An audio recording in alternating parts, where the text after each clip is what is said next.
Today we're here to discuss the security failures that occurred on January 6, 2021, and how we can prevent these failures from occurring again. I want to dive into the questions, Chief Sund. In your transcribed interview, you mentioned that you met with the House Sergeant at Arms regarding the National Guard prior to January 6th. Is that correct? Yes, sir. And who was the House Sergeant at Arms leading up to and on January 6th? That would be Paul Irving. And the House Sergeant at Arms is appointed by who? It was appointed at that time by Speaker Pelosi. And in your transcribed interview, you mentioned that when you first brought up the National Guard to the House Sergeant at Arms in the days leading up to January 6, that Mr. Irving said he, quote, didn't like the optics, end quote. Is that correct? That is correct. He referenced being concerned for optics. And on January 6, when you went to Mr. Irving to get his approval to call in the Guard, Mr. Irving said he would, quote, run it up the chain. Is that correct? Yes, sir. That was a telephone call. I didn't see him in person when I first made that request. The House Sergeant at Arms is considered probably the most senior security official on the House side. When Mr. Irving says he has to, quote, run it up the chain, end quote, what did that mean? I took that to mean his leadership chain. And who would be his leadership chain? If he's functionally the most senior security official on the House side, correct? That's his title. That's part of the title, the senior law enforcement official for the House of Representatives. But he would have been referring to the leadership team that goes up to Speaker Pelosi. So the political leadership team, meaning elected officials, not another security official, is that your understanding? That is correct, sir. He's the top security official for the House. So running up the chain would most likely, in your opinion, is through the Speaker's office and possibly to Speaker Pelosi? That would be where it ends, yes. Okay, so let's park that there, and then let's jump to a second set here. In a press conference on January 7th, Speaker Pelosi called for your resignation on national television. Speaker Pelosi also stated that she had not talked to you since the initial breach of the Capitol. But according to your transcribed interview, you were on the phone with Speaker Pelosi a few times. Can you explain that discrepancy? Yeah, that is correct. I spoke to Speaker Pelosi 3 times that evening, and she went on national TV and said I'd never spoken to her, but I spoke to her 3 times. The three times were the first time when I went over to brief Vice President Pence at the secure location. I had called House Sergeant at Arms Irving, told him I was going over to brief the Vice President. I was also going over to do a personal assessment of the Capitol. At that point, things were getting under control. Went over there, briefed him on when we can get them back into chambers with Mr. Irving being fully aware. He said he wanted to get Speaker Pelosi on the phone. He made a phone call from his cell phone at approximately 5:34, where I first briefed Speaker Pelosi. The second call was when I left that location. As I was walking away, I met up with Mr. Stenger, and we started walking over to the Senate to go brief the Senate. When Jennifer Hemingway, I believe it was Jennifer Hemingway, handed me the cell phone, and it was Emily Barrett's cell phone calling her, and it was Speaker Pelosi on the other line. This is my second call with Speaker Pelosi, questioning the information I'd given to Vice President Pence about when we can get back into chambers.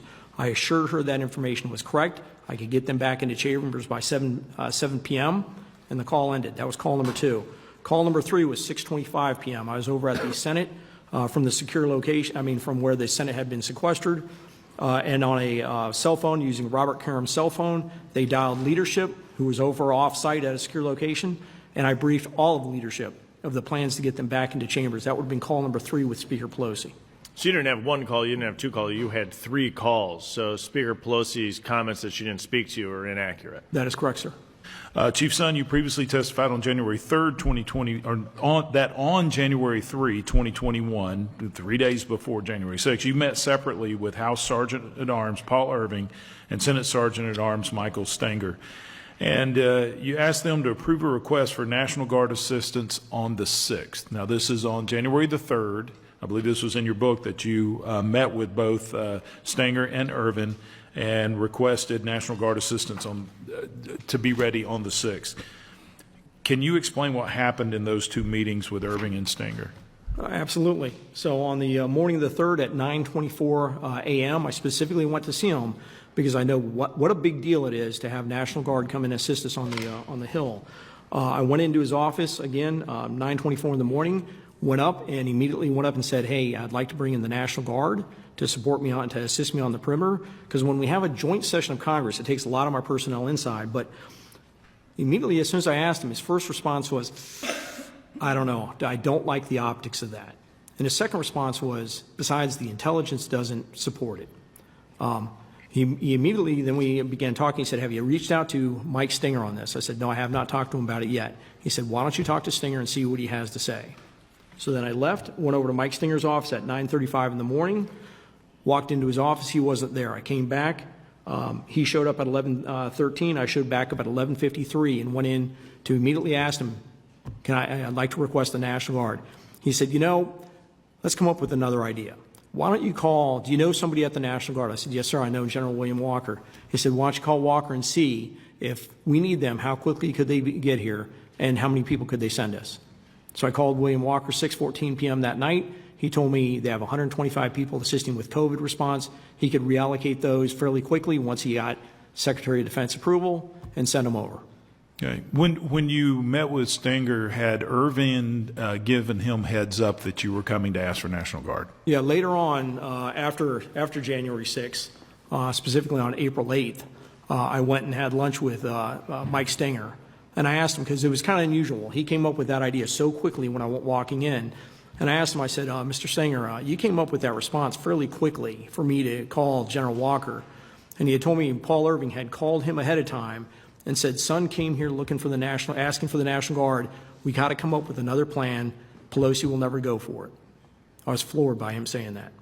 Okay, so but you don't know, I know this word optics has come up several times in the past, or in different contexts. Do you know if Irvin had discussed that with Stinger, of what a possible response would be? I have no idea, sir. All right. Around 2 p.m. on January 6th, you joined a call with Metropolitan Police Department Chief Conte and National Guard representatives. According to Chief Conte's transcribed testimony given to the Select Committee, you asked the National Guard to send assistance on that call, and he didn't hear the military people respond to your plea. Is that what you remember? No, he heard clearly the military respond to my plea and say they recommended against my request for the National Guard. Robert Conte immediately butted in and said, let me get this right. You're denying the chief of the Capitol Police? And again, he just, I can go farther into that if you want. Okay, thank you. Are you familiar with the term data miner? I have become familiar with it, yes. Yeah, and according to a book by Carol Lenning, General Milley was using this tool and reached out to Senator Angus King, warning him about violent rhetoric for January 6th. Some of the intelligence included references to smuggling guns and other weapons into D.C. One message said, let's burn Senator McConnell's house down while he's in it. Another one, seemingly addressed to members who supported certifying the election, said, we're coming to kill you. Just wait a few days. Did General Milley ever reach out to you and share these concerns with you of any of this intelligence? No, sir. Do you know if he reached out to either of the sergeant-at-arms? I have no idea, sir. Would this intelligence have helped the Capitol Police prepare for January 6th? Absolutely.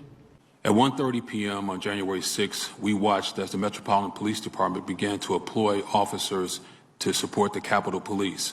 In doing so, the officers began to withdraw from the traffic control points that were jointly manned with District of Columbia Guardsmen.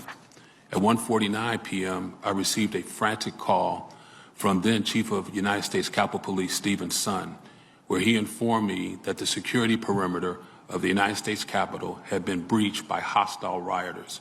Chief Son, his voice cracking with emotion, indicated that there was a dire emergency at the Capitol, and he requested the immediate assistance of as many available National Guardsmen that I could muster. Immediately after that 1:49 call, I alerted the U.S. Army senior leadership of the request. The approval for Chief Son's request would eventually come from the Acting Secretary of Defense and be relayed to me by Army senior leaders at 5:08 p.m., about 3 hours and 19 minutes later. I had already had guardsmen on buses at the Armory ready to move to the Capitol. Consequently, at 5:20 p.m., less than 20 minutes, the District of Columbia National Guard arrived at the Capitol and were being sworn in by the United States Capitol Police.